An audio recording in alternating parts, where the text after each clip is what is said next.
Di usia 20-an, kebanyakan orang masih bingung mau ngapain. Tapi, anak muda satu ini udah melangkah jauh ke depan.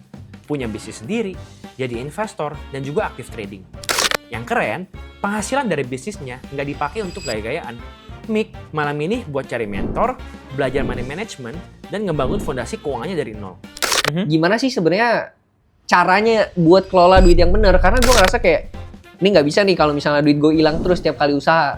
Sekarang, di usia semuda ini, Mick udah bisa berdiri sendiri lewat pengalaman jatuh bangun di market yang justru ngebentuk pola pikirnya makin matang dan mentalnya makin kuat. Dan di podcast kali ini, kita bakal bahas perjalanan si visioner muda satu ini. Tonton videonya sampai habis.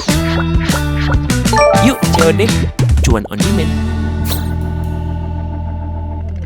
Oke, halo teman-teman Valburi, balik lagi ke YouTube channel Valburi di COD Podcast. Nah, kali ini gue udah kedatangan teman gue nih, seorang trader muda ya, dia masih hitungannya terhitung muda lah teman-teman, dan dia udah mau mulai karirnya di dunia finansial itu udah melalang buahnya lah, udah nyobain dari saham, kripto, forex, dan kita mau kulik lah pengalamannya seperti apa. So langsung aja please welcome Mick.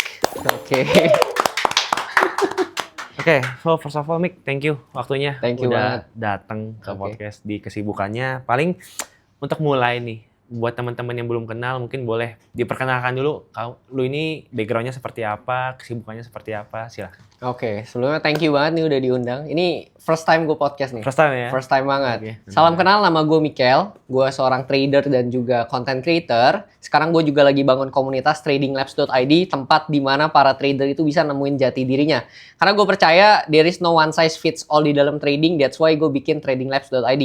Selain itu gue juga punya kesibukan lain di bisnis gue, yaitu website development. Jadi salam kenal semuanya. Oke, keren ya teman-teman ya. Ini masih usia muda.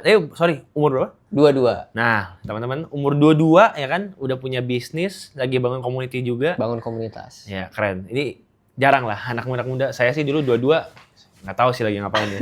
Banyak lah, sekarang banyak yang jago-jago. Banyak ya? Banyak banget. Ya, merendah buat meroket guys. Cuman, Mick, penasaran deh. Kamu kan bisa dibilang masih terhitung usia muda lah, umur 22 lah ya. Tapi pengalamannya nih, pertama kali masuk kenal dunia finance tuh umur berapa dan dari mana pengalamannya? Oke, kalau kenal dunia finance ya, dunia finance tuh sebenarnya bener-bener kayak baru sadar kalau misalnya finance itu penting buat kita pelajarin lah sedini mungkin, itu around umur 15-16 tahun. Jadi waktu itu aku sempat start bisnis itu di SMK lah. Di SMK, jadi waktu itu karena ada tugas, karena kebetulan kan aku jurusannya marketing waktu itu. Nah, dikasih tugas lah sama guru gitu. Dikasih tugas sama guru buat experience bikin bisnis. Nah, waktu itu sempat aku kepikiran gitu.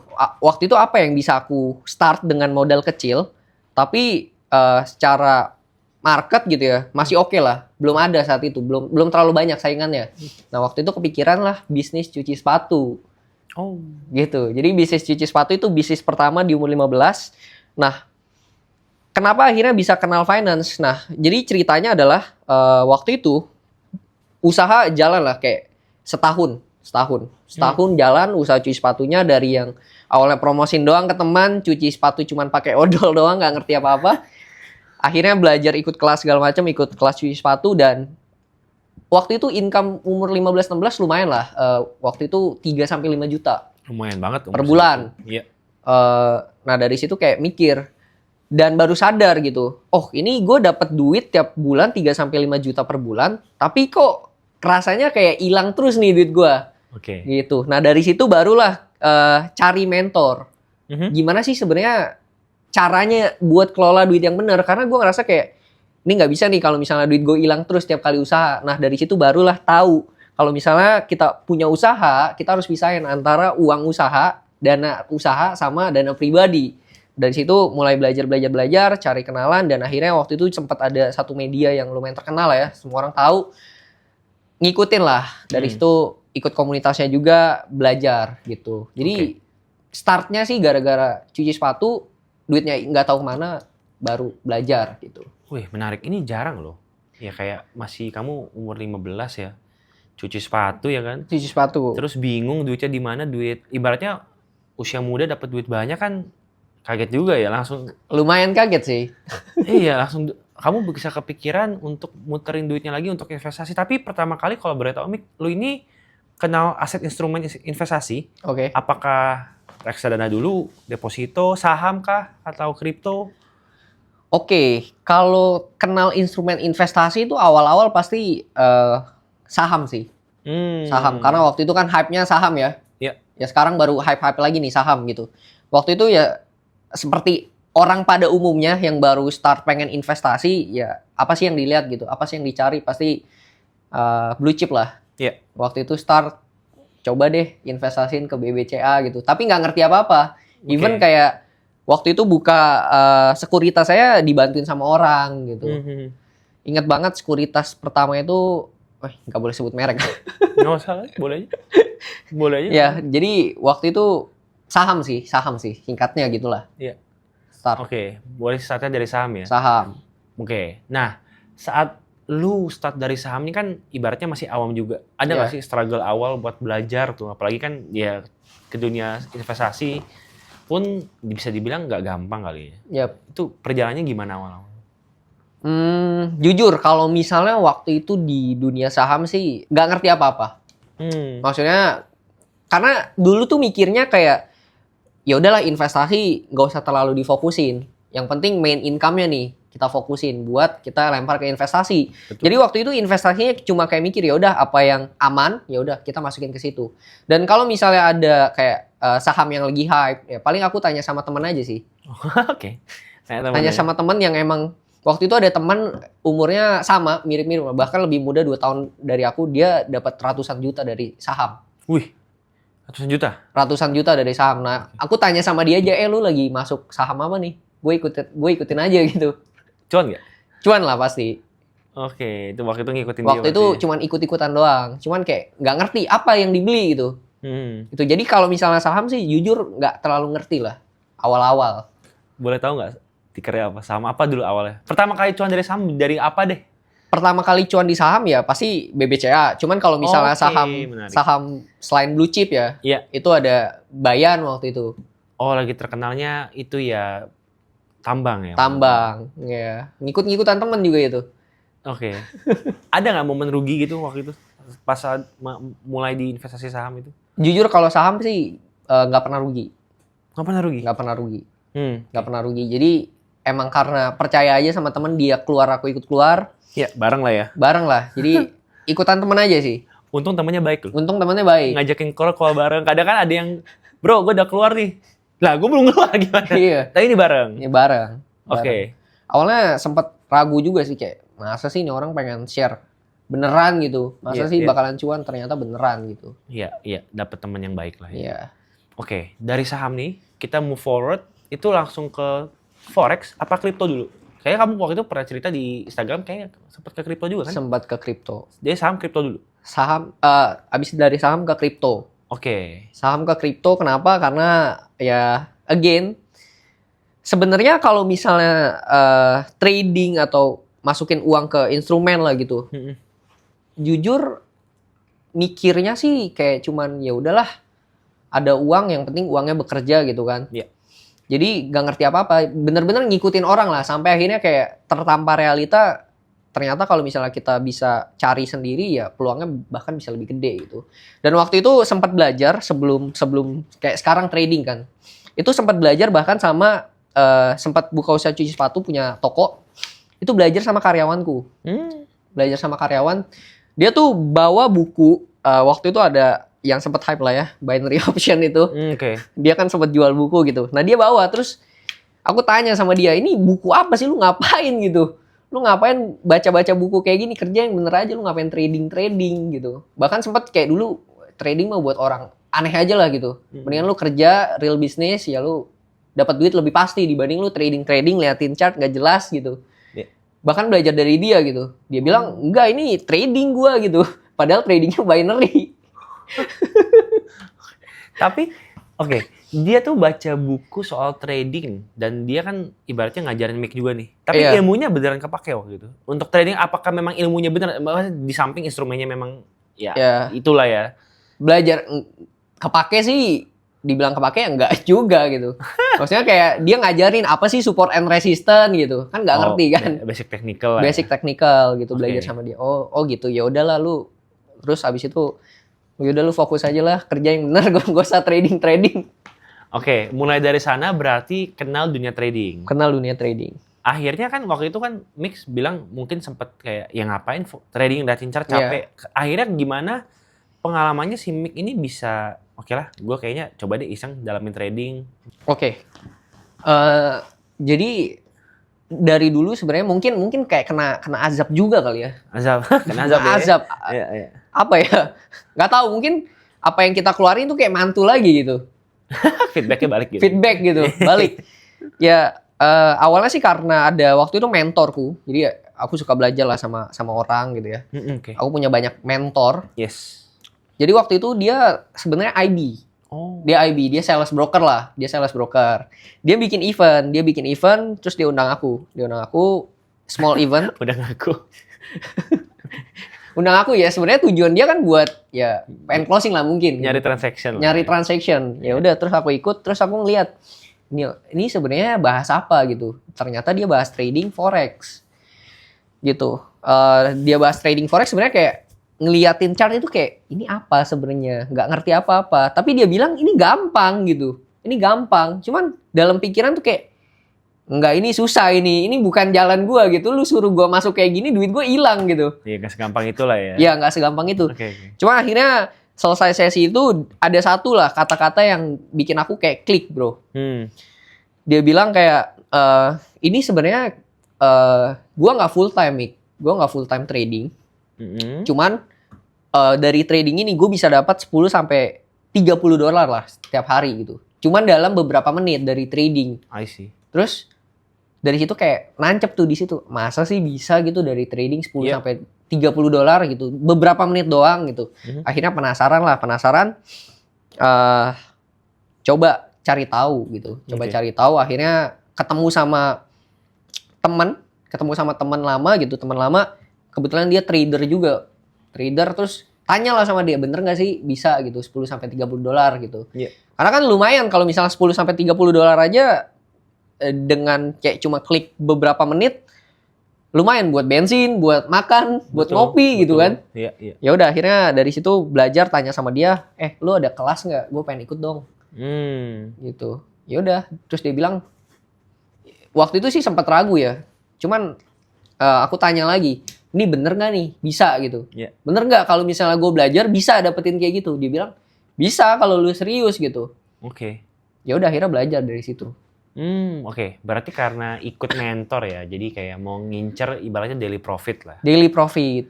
Oke. Nah, itu pertama kali, berarti itu langsung terjun atau bisa dibilang pertama kali lah masuk dunia trading forex. Pertama kali banget. Itu langsung kamu ini langsung pakai akun demo dulu. Biasanya kan ada orang belajar akun demo. Iya. Apa akun real langsung? Oke.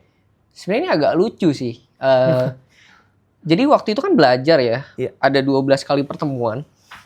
Oke. 12 kali pertemuan lah live gitu. Aku waktu itu sama satu orang lagi. Namanya Ferdi gitu. Berdua kita. Nah, waktu belajar itu kan dia ngajarin bener-bener dari basic lah. Kayak dia ngajarin dari moving average, dia ngajarin apa itu RSI, dia ngajarin apa itu Bollinger Band, gitu-gitu. Cuman dari awal pertemuan itu kayak udah nggak masuk gitu ke otak, bahkan yang basic-basic. Nggak masuknya karena bingung, apa kebanyakan? Karena bingung. Oh, lebih ke bingung ya? Karena bingung, ini asing ya, asing. Nggak make sense gitu. Oke, ngerti, oke. Ya udah, akhirnya dari situ kayak di awal pertemuan even kayak udah ada pikiran. Udah kayak ini trading bukan jalan gue deh. Even lu bilang bisa 10-30 dolar, cuman ini bukan jalan gue kayaknya. Gue nggak mau lagi ya. Walaupun diikutin sampai akhir kelasnya. 12 kali gitu. Dari situ ya udah belajar seadanya. Kalau misalnya ditanya sama mentorku juga kayak ya shout out to my mentor ya, Kofindi. Kalau misalnya nggak ada Kofindi nih, kayaknya nggak akan bisa ada di podcast ini juga nih. Gitu. Belajar sama dia. Siap ditanya sama Kofindi ini ya.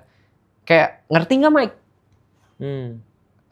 Nanti deh kok gue tonton ulang videonya, gue tonton rekamannya lagi.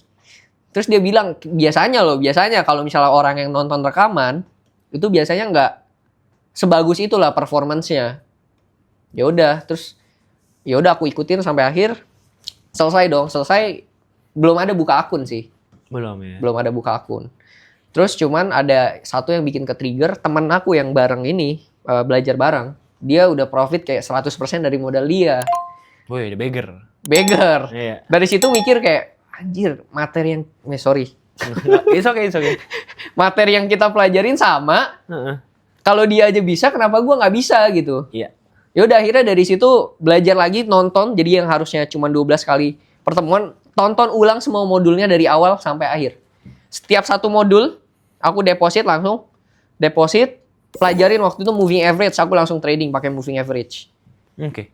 Sempat profit, cuma margin call. Sempat profit, berarti sempat floating profit tapi margin call. Margin call, karena nggak ngerti risk management. Oke. Jadi, itu kan ada 12, yang harusnya itu semuanya tuh dijadiin satu lah dari modul itu, cara tradingnya gitu. Cuman aku praktekinnya satu-satu. Akhirnya ilmunya belum lengkap, cuman udah nekat trading. Iya. Gitu. Jadi margin call beberapa kali lah. Lumayan, cuman masih penasaran. Akhirnya coba lagi. Sampai modul terakhir tuh baru kayak ngeh, oh ternyata nggak bisa kayak gini ya. Ternyata kita harus ada risk management ya. Ternyata cara risk management yang benar tuh gini ya. Ya udah dari situ mulai pelan-pelan perbaikin. Ada journaling juga kan diajarin gitu. Akhirnya journaling pelan-pelan lah grow account-nya dari margin call. Jadi belum sempat tuh ngerasain demo karena dulu mikirnya kalau misalnya gue demo profit nggak dapat duit kayak ngapain gitu. Iya. Sayang buang-buang waktu gitu kan. Mendingan gue coba aja langsung. Langsung aja real. Langsung aja. Oke, menarik. Tapi aku penasaran nih, Bik. Kamu kan tadi bisa dibilang dari perjalanan belajarmu dari saham, kripto sampai trading forex ini banyak mentor yang membantu lah. Yep. Sebenarnya menurut Mik itu seberapa penting sih punya mentor yang baik dan apakah kita ya better mau belajar pakai mentor aja gitu, tapi cara yang benar gitu. Oke. Seberapa penting? I would say penting banget. Oke. Penting banget. Kenapa? Karena kalau misalnya kita belajar sendiri pasti banyak nabraknya sih. Sedangkan kalau misalnya mentor ya udah ada yang bimbing gitu. Kalau misalnya dia pernah nabrak apa kan dia cerita gitu. Kayak misalnya kemarin sesimpel aku ada cerita sama mentorku kayak, kok gue jujur nyesel banget nih gold lagi rally gue nggak sempat catch momentumnya gitu. Karena nggak trading terus-terusan kan gitu. Ya cuma dia bilang ya nggak apa-apa, nggak perlu lu harus catch momentum terus-terusan, tapi lu pasti bisa inilah kalau ada momen yang pas lu bisa profit gitu. Dan jangan disesali gitu. Iya. Jadi punya mentor ya lebih bisa ke sharing, bisa tanya kalau misalnya ada bingung, bisa minta pendapat juga. Jadi penting banget sih. Oke, berarti di samping edukasi mungkin dia ada bantu moral juga kali ya? Betul. Oke. Nah, Mik, ini penasaran deh. Saat kamu bilang tadi margin call nih. Yep. Itu tuh ada nggak sih rasa kayak masa margin call kan berarti duit habis nih. Iya.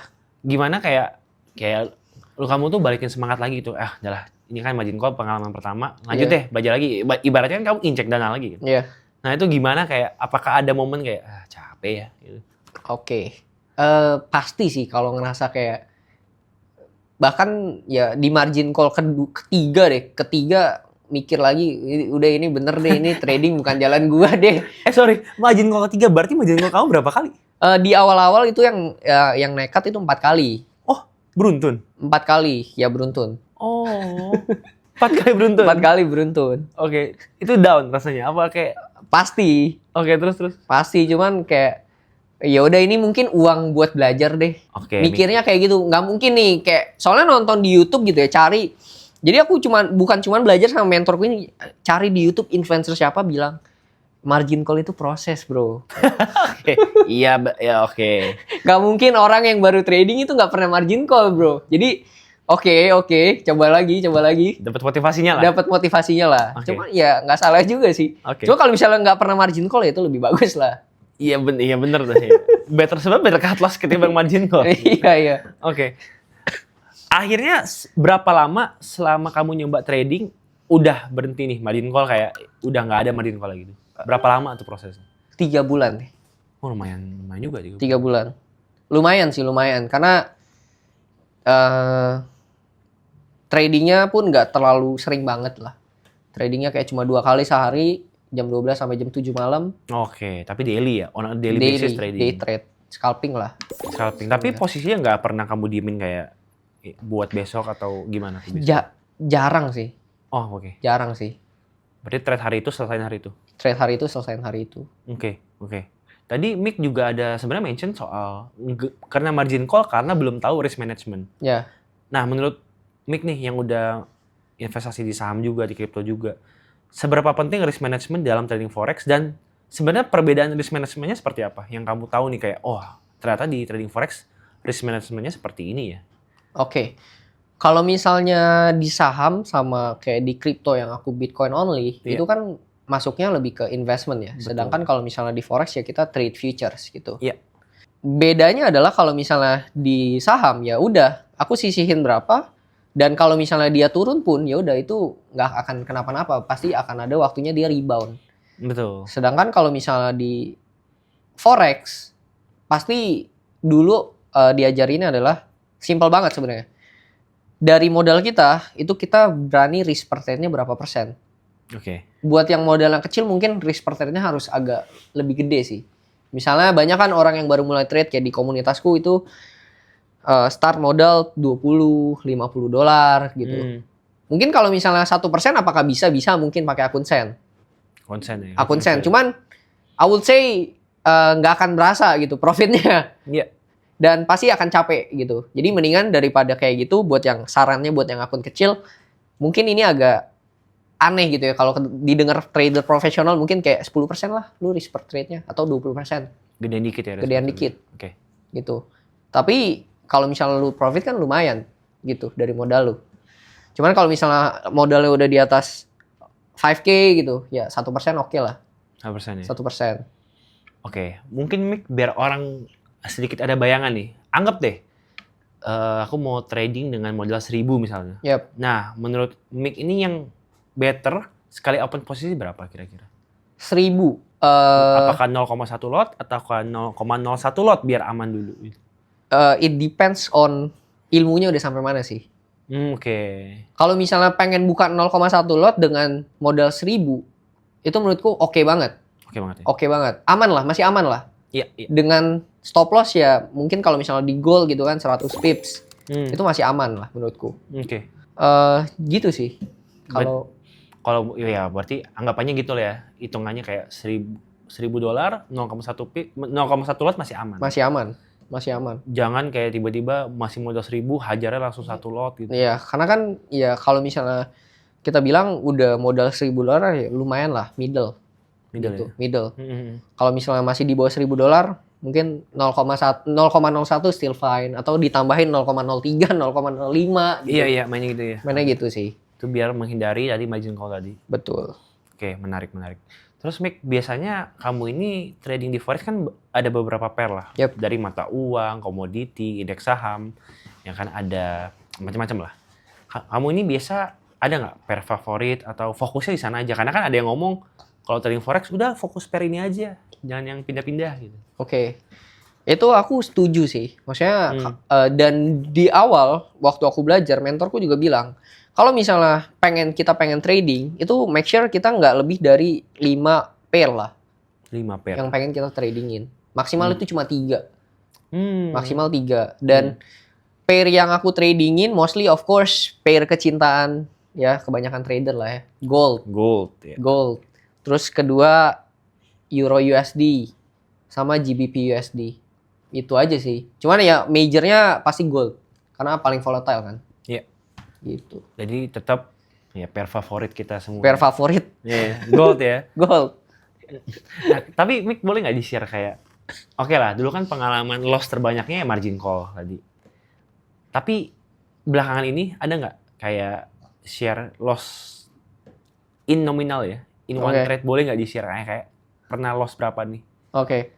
Sebenarnya kalau misalnya di-share loss-nya sih agak malu ya, karena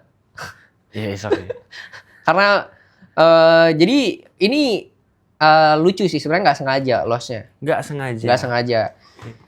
Jadi aku kan setiap hari tuh ada live trade bareng member. Beneran tiap hari live trade? Tiap hari lah, hampir tiap hari. Wah, rajin. Kalau misalnya nggak ada halangan gitu. Jam 12 sama jam 7 malam lah start New York session gitu. Waktu itu aku kebetulan live trade-nya itu lagi di TikTok. Oh, oke. lagi live di TikTok gitu. Iya. Dengan harapan ya banyak yang nonton gitu kan. Makin banyak nih yang join member nih. Biar rame lah. Biar Iya. rame gitu. Nah, biasanya kalau misalnya pengen rame di live trade, itu kuncinya satu, kita harus full margin biar orang lihatnya kayak, wah ini dia buka posisi banyak nih, Oke. gitu. Nah, waktu itu aku emang udah ada kepikiran pengen full margin. Cuman full marginku pun sebenarnya ada maksimal lotnya.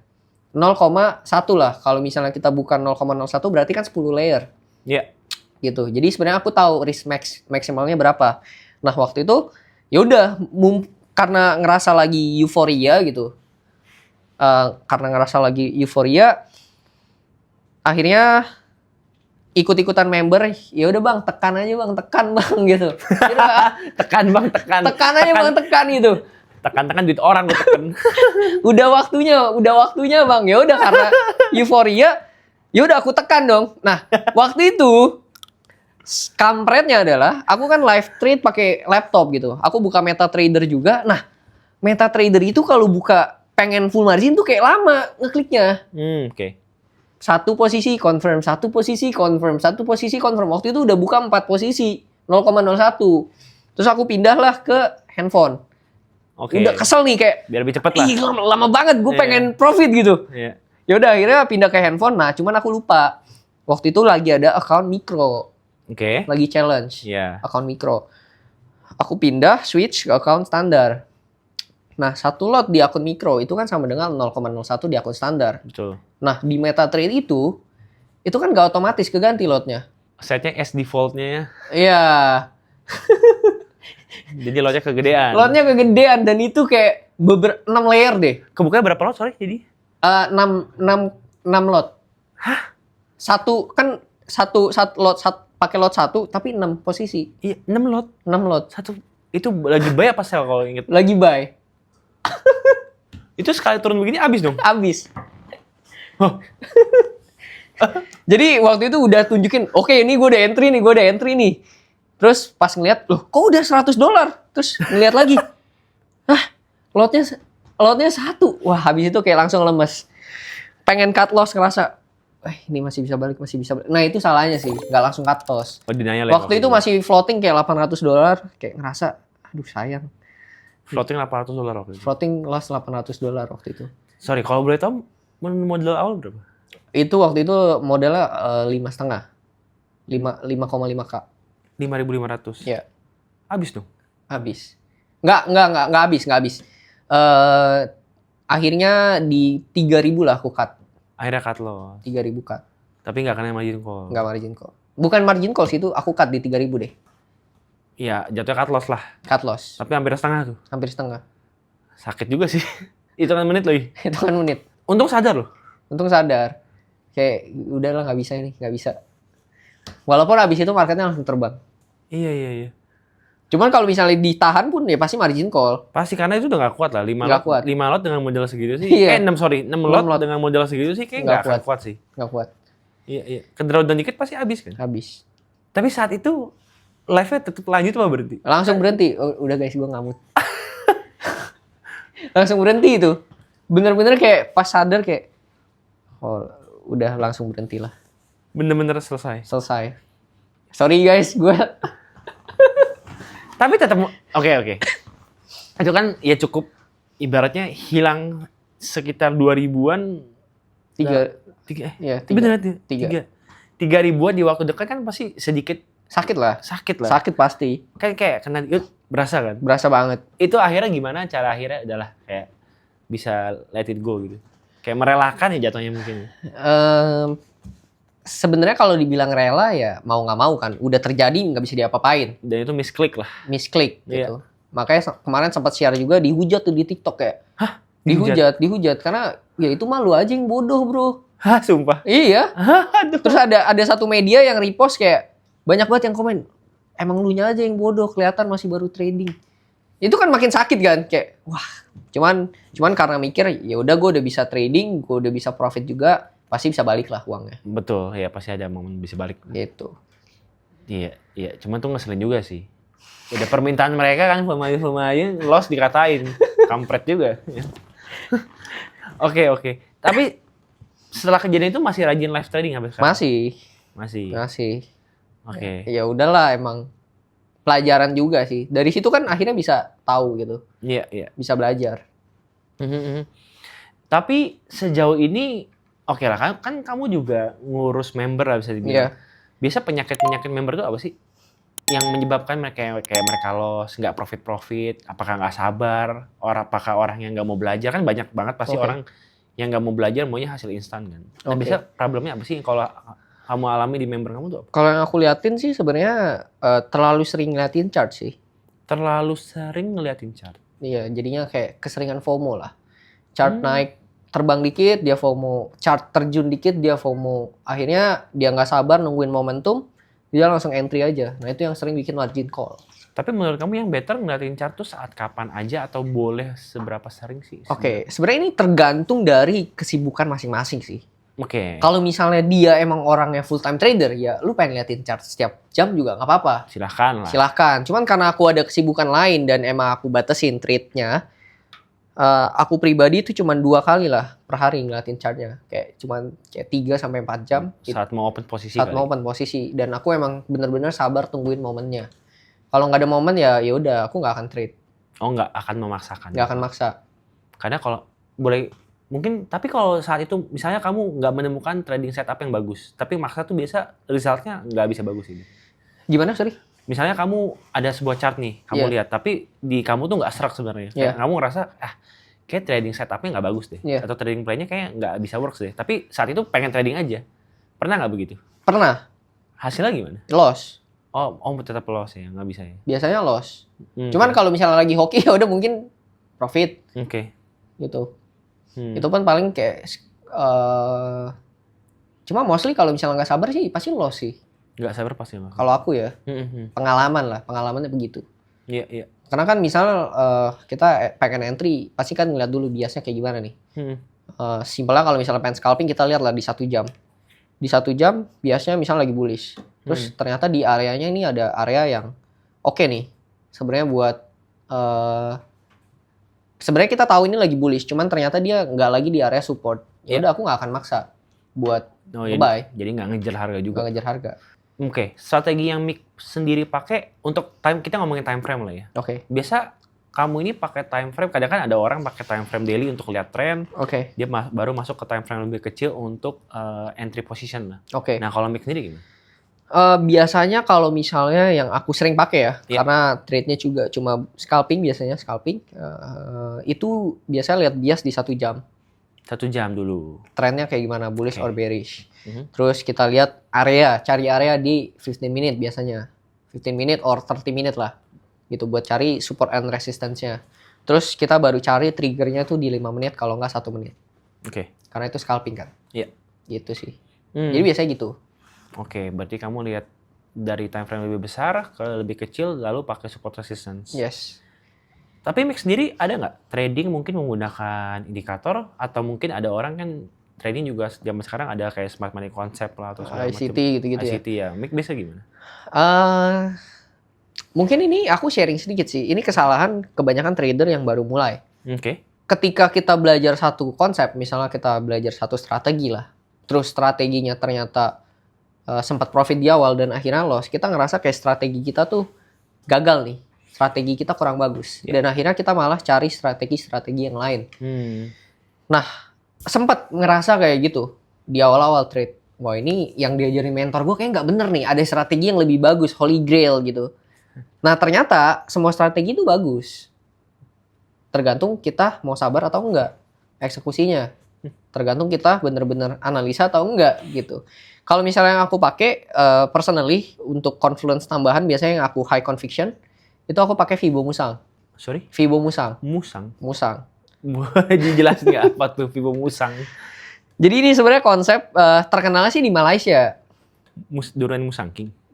Bukan ya? Mungkin karena itu juga di Malaysia terkenal durian Musang King. Jadi ada konsep namanya Fibo Musang. Oke, tadi soalnya ngomong musang, sorry. Ingatnya durian gitu. Oke, lanjut. Jadi pakai itu sih Fibo Musang, biasa aku ngeliat kayak sebenarnya simple. Kita ngeliat ada initial break. Oke. Initial break tuh kayak gimana ya? Jelasin simpelnya ya. Susah sih dijelasinnya kalau nggak ada chart ya. Iya. Okay. Terus kita cari candle break, terus kita cari ada trigger. Balik lagi ke trigger. Retrace? Enggak, triggernya tuh biasanya candle-nya ada break Oke. gitu. Dan kalau misalnya udah ya udah kita tarik aja Fibonacci-nya. Oke, sorry, aku masih agak bingung adalah biasa kan kalau orang pakai Fibonacci ada beberapa angka yang dilihat kan. 0,5 lah, 618, 729. Iya. Nah, itu kamu pakai juga? Pakai Pakai juga. Kalau Fibo Musang tuh targetnya yang high probability hit itu 1272. Oh, lebih pendek ya? Lebih pendek. 172 lebih oke. Lebih pendek 1272. Target keduanya itu ada di 1618. Iya, itu kan angka yang bisa orang sering pakai. Biasanya 618 itu natural law lah. Iya, betul. Bisa dibilang support kuat, resist kuat di Yes. pasti 618. Yap. Tapi berarti kamu nggak ada menggunakan, biasa kan orang yang pakai Fibo juga ada suka pakai golden pocket ya biasa sebutannya. Ya, golden area aku pakai pasti. Pakai juga. Pakai. Itu biasanya buat cari support and resistance kalau misalnya udah ketinggalan momen sih. Oke. Misalnya udah terbang, terus kita pengen entry. Ini kan market structure-nya misalnya lagi bullish. Betul. Higher high, higher low, higher high, higher low gitu kan. Ya udah kita pengen entry di mana ya? Kita tungguin aja di golden area. Gitu. Golden area juga ya 0,5, 0,618 gitu-gitu aja. Antara itu kan box itu ya. Iya. Tapi sepengalaman kamu, apakah golden area ini bisa dibilang ya ada high probability harga itu anggaplah lagi bullish. Iya. Dia bisa retest ke situ, apakah memang sering terjadi atau ya in case by case aja sih? Oke, sebenarnya mungkin ini jarang orang sadar kali ya. Mhm. Sebenarnya itu nggak selalu retrace ke situ sih. Hmm. Dan sebenarnya kalau misalnya dia nggak retrace ke situ, artinya trennya itu masih lebih kuat naiknya. Oke, ngerti. Paham. Gitu sih. So strong uptrend, belum tentu dia akan retest ke situ. Yes. Oke, bisa jadi ya cuman ke 1,2 tadi yang lebih deket ya. 0,382, 0,3 something lah ya. 0,5 ke situ sih biasanya. Dan itu udah ada reaksi lah biasanya. Ya, biasanya gitu. Ya contohnya kayak kita lihat chart gold lah sebulan belakangan. Ya. Itu kan dikejar susah banget ya. Iya. Nggak ada yang expect bisa candle hijau beruntun berapa hari. Iya. Itu, nah ini penasaran deh. Ini kan market lagi gold, ibaratnya lagi high banget. Iya. Nah kamu tuh manfaatin momentum juga nggak Mik, saat itu? Jujur, nah kemarin aku sempat cerita kan sama mentorku. Kok ini gue lumayan nyesel nih. Sebenarnya di komunitas internal tuh aku udah sempat share kalau misalnya gold ini bakal ke 4K. Oh udah share dulu. Sempat share, cuman nggak expect dalam 1 bulan. Itu kencang banget. Iya. Nah, karena aku pikir ini masih panjang, mungkin gamenya masih panjang, 4.000-nya, jadi aku nyantai sih. Nyantai dan ada beberapa hari aku nggak ngeliatin chart. Ternyata terbang. Cuma ya udah, Dan itu nggak ngejar juga lah ya. nggak ngejar. Ya paling kalau misalnya pengen entry ya udah kayak gitu tadi scalping aja bentar. Iya. Cuman kalau misalnya swing position yang dari kayak 3.500 nggak ada. Iya. Dari 3.000-an nggak ada. Oke. Sempat nyesel cuman ya udah jangan disesali. Yang penting nggak rugi kan. Yang penting nggak rugi. Betul. Tapi Mik, oke ini ngomongin soal kebetulan nih, lagi ngomongin market uptrend lah. Yep. Terkadang tuh ada orang bilang lebih baik kamu nunggu setup yang bagus di market uptrend ketimbang kamu market structure tuh lagi bullish. Tapi dia masang sell. Itu sebenarnya berbahaya nggak sih, Mik? Berbahaya atau enggak? Tergantung. Kalau misalnya emang lagi, balik lagi makanya, kita kan lihat biasnya dulu. Kalau misalnya emang biasnya kebetulan lagi nge-sell ya udah, yang penting kita kan set stop loss. Oke, betul. Gitu. Cuman kalau misalnya biasnya ternyata lagi bullish terus lu maksain sell ya pasti bahaya. Jatuhnya ngelawan tren kan? Melawan tren, counter trend. Banyak juga kemarin di community, bahkan ada temanku yang margin call 8.000. Itu karena dia counter trend. Oh, counter trend apa kalau boleh tahu? Gold. Dia sell. Dia sell. Wah. Jadi better follow the trend aja ya? Ya, karena kan kita belum tahu kemarin batasnya tuh di mana. Dia bakal all time high-nya di mana. Dan belum ada resisten. Betul, karena ATH terus kan? ATH terus. Iya. Gitu. Dia counter trend, dia maksa, akhirnya margin call. Dari kecil-kecil sih. Dia bilang awalnya 500, terus dia maksa lagi nge-sell. Akhirnya numpuk sampai 8.000 dia loss. Itu apakah, ya mungkin menurut Mik itu apakah ya naluri manusia gitu? Kayak dia sebenarnya udah salah, cuma denial, ya kayaknya enggak deh, ini harusnya sell dipucuk. Dia berharap sell dipucuk berarti kan? Akhirnya gagal sih. Itu bisa dibilang kayak gitu sih. Iya. Wajar sih.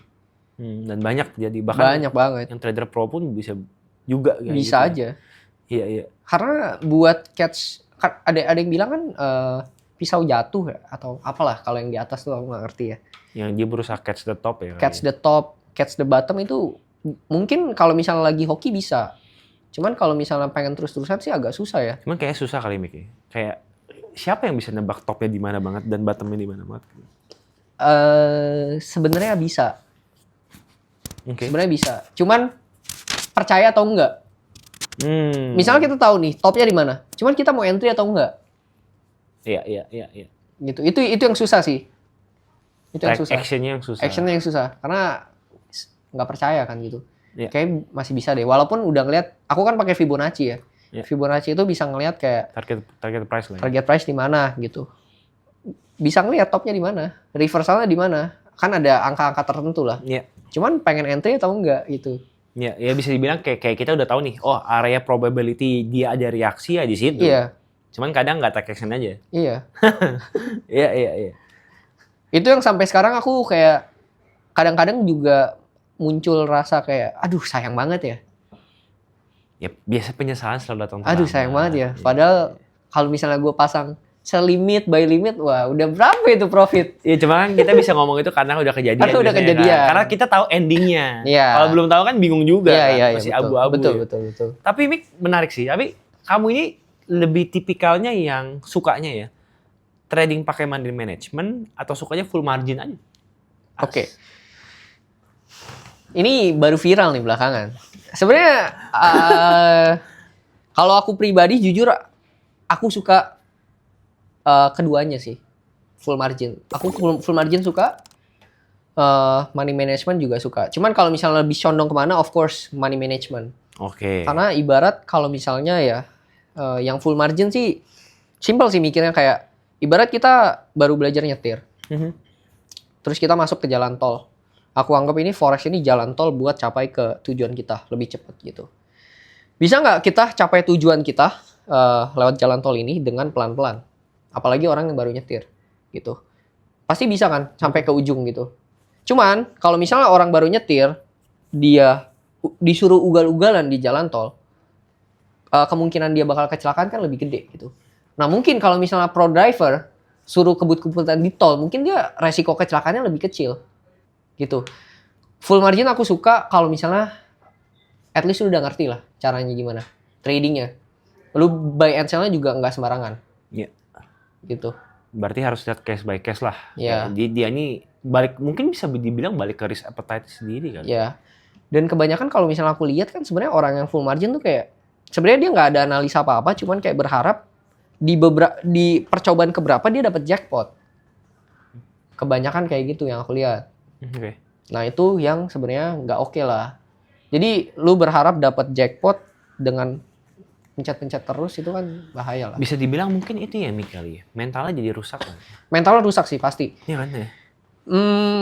Aku selalu bilang juga ke member kayak kalau misalnya lu pengen rusak mental ya full margin. Rusak mental. Kayak rusak mental full margin. Karena aku pun awal-awal sempat lah ngerasain yang margin call itu juga full margin tuh yang awal-awal. Kan nggak ngerti kan cara lot size yang bener tuh gimana. Ya kegedean full margin. Kegedean full margin. Itu kan sebenarnya secara nggak langsung tuh full margin. Full margin. Ya. Ya itu dari situ kayak feelingnya juga beda sih kalau misal full margin kayak mungkin kayak floating, mungkin profitnya kencang sih di awal gitu ngeliatnya kayak wah ini langsung profit segini. Cuman once dia turun sedikit juga kita kan sakit gitu langsung kayak panik gitu kan, panik gitu. Iya. Ngerasain sih. Apalagi kalau orang pakai duitnya all in. Iya. Udah all in full margin lagi. Nah itu juga kalau influencer yang dilihat kan mereka full margin, lu nggak tahu di dalam rekening dia tuh berapa. Iya, bisa jadi sepersekian persen aja kan. Iya. Sedangkan orang yang awam berharap dapat duit langsung gede kayak judi kan sebenarnya kan. Iya, apa bedanya sama judi? Apa bedanya? Dikasih Cuman ada yang bilang ya mendingan lu full margin di forex daripada lu judi. Oh, ketimbang kasino kali. Iya. Iya, Probability-nya masih 50-50 dia bilang kalau di forex. Iya benar-benar. Tapi Mik, berarti kan kamu udah kayak ibaratnya makan asam garam lah di dunia trading ini ya. Kayak belajar sampai sekarang itu di usia muda. Nah, menurut kamu ada nggak sih hal yang kamu pelajarin di dunia forex kayak yang kamu dapat sejauh ini tuh gimana sih di trading forex ini? Yang aku pelajari ya? Iya, sejauh ini paling penting deh kayak menurutmu sebagai seorang trader nih. Ya, lo harus punya ini nih sebagai seorang trader. Apa skill yang paling penting untuk seorang trader itu apa? Waiting sih. Waiting ya? Waiting sih. Sering banget lah pasti kita dengar quotes trading itu 80% waiting 20% itu kita eksekusi. Ya. Nah, waiting itu menurutku paling penting sih selama ini. Karena banyak juga dari trading experience-ku ya, karena aku nggak mau waiting di momen yang tepat, momen yang pas lah, maksudnya yang lebih low risk, akhirnya malah loss. Itu sih, jadi yang paling penting waiting. Ya, karena nggak semua orang juga bisa sabar menunggu itu kan. Iya. Iya. Jatuhnya kalau nggak sabar maksain trade. Kayak yang kamu bilang tadi, maksain trade hasilnya biasanya tidak akan bagus. Yap, betul. Iya.